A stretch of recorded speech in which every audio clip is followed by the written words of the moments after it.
Дорогие братья киргизы, как все мы знаем, таджики и киргизы имеют много общего, в том числе история, культура, дипломатические связи.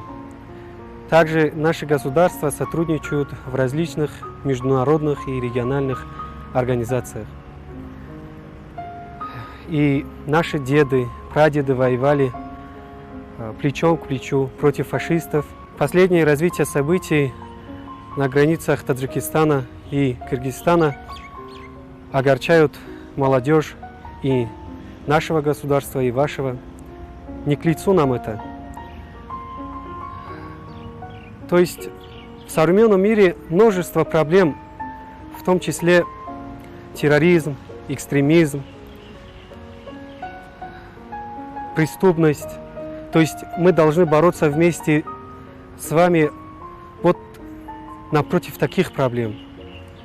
Они должны воевать друг с другом. Мы ни в коем образом не хотим кровопролития.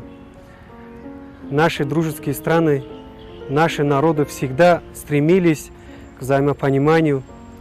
Мы всегда подсознательно в различных подобных, то есть проблемных ситуациях стремились к миролюбию, к взаимопониманию. И я думаю, каждый молодой человек готов отдать свою жизнь за свою родину. Кровопролитие не единственный путь к решению проблемы.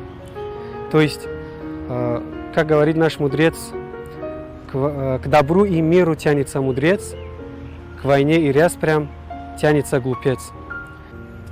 Но единственный путь, думаю, решения этой проблемы – это, естественно, диалог, это переговоры.